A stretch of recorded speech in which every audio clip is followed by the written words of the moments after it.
Inovasi tidak akan bermutasi tanpa kolaborasi, tanpa integrasi. Inovasi hanya akan menjadi ilusi jika tidak dapat dieksekusi. Titik terdalam sebuah prestasi jika ekspresi dari inovasi adalah sebuah solusi. Untuk lebih dalam tentang inovasi, bersama saya Ayu di podcast BBB, Bagaimana Banjarmasin Bekerja.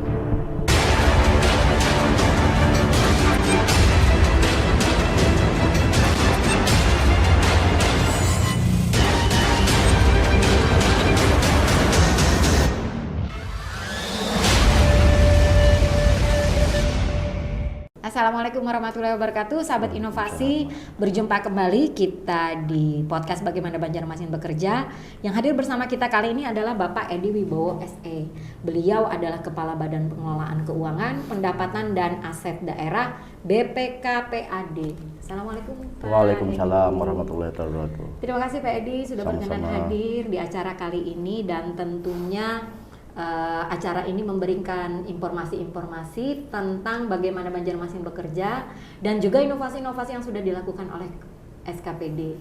Nah, Pak Edi sebagai Kepala BPKAD, mungkin Pak Edi bisa menceritakan dulu di sini secara highlight mungkin tugas pokok dan fungsi dari Badan Pengelolaan Keuangan ini. Silakan Pak Edi. Ya, makasih. Assalamualaikum warahmatullahi wabarakatuh.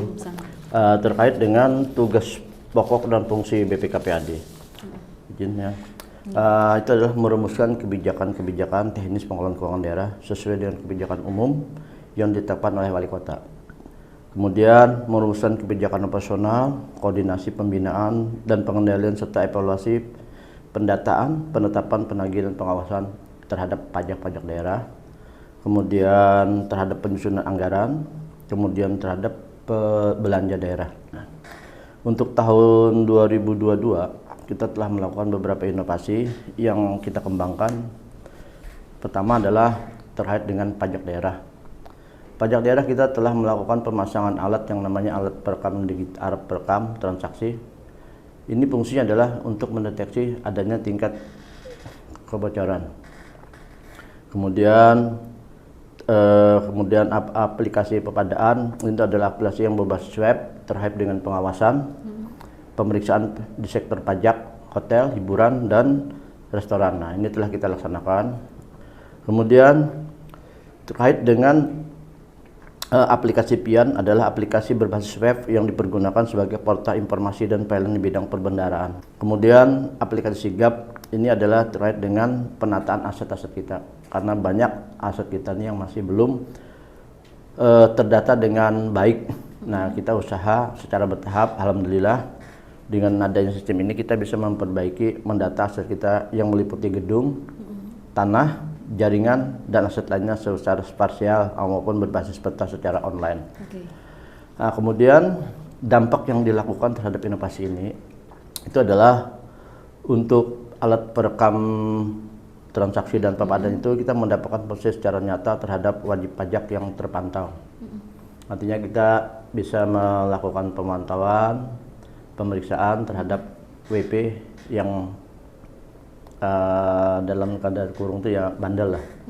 Nah, sini itu memonitoring omset terhadap transaksi WP tersebut dengan masyarakat yang melakukan aktivitas di hotel, restoran, ataupun rumah makan.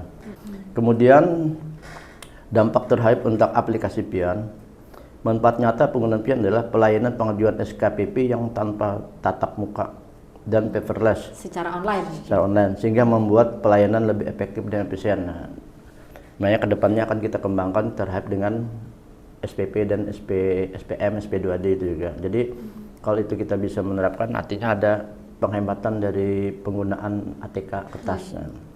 Kemudian Sigap melalui informasi yang akurat ini tentu akan mempermudah dalam pengambilan keputusan yang tepat terhadap suatu permasalahan. Begitu juga dengan informasi mengenai pemetaan dari tiap-tiap wilayah akan memberikan manfaat kepada setiap orang, baik instansi pemerintah maupun pihak lain yang memerlukan. Pak Edi, kalau kita melihat berdasarkan informasi yang Pak Edi sampaikan dan kita dengarkan tadi bahwa penekanan dari inovasi ini lebih kepada efisiensi ya, efisiensi di dalam melakukan inovasi dan juga efisiensi juga dalam istilahnya menggunakan anggaran dari pemerintah kota. Nah, dampaknya tadi juga sudah disampaikan oleh Pak Edi. Namun yang ingin saya tanyakan di sini adalah dari wajib pajak, Pak Edi. Dari wajib pajak sendiri, adakah hambatan yang selama ini didapatkan ketika melaksanakan inovasi ini? Ini memang tantangan tersendiri ya, karena tidak semua masyarakat di Banjarmasin, baik itu WP maupun masyarakat itu familiar dengan yang namanya teknologi. Nah, kita harus selalu bersabar memberikan pengertian, penjelasan, penerangan dan edukasi kepada mereka. Langkah-langkah ini telah kita lakukan, ya mudahan insya Allah kedepannya akan lebih memberikan pemahaman kepada mereka. Yang disampaikan oleh Pak Edi tadi ini potensi-potensi ya, potensi-potensi dari wajib pajak itu sendiri dan juga potensi-potensi dari penerapan inovasi ini. Nah, kalau bisa dijelaskan di sini berapa banyak orang yang terlibat atau berapa banyak aktor yang terlibat di dalam pelaksanaan inovasi ini, Pak Edi? Kita menggunakan sumber daya kita. Dalam hal ini pegawai di kita, kemudian kita bekerjasama dengan Dinas Infokom. Jadi sudah beberapa tahun ini memang kita lebih memanfaatkan sumber daya kita lah. Jadi kita tidak melibatkan orang luar atau luar dari mana, tidak. Karena kalau kita bisa memanfaatkan teknologi ini kan artinya lebih efisiennya lebih luar biasa itu. Oke, satu pertanyaan terakhir, Pak Edi. Potensi inovasi yang mungkin akan dilaksanakan dalam rangka untuk mensupport dari inovasi sebelumnya atau inovasi lainnya.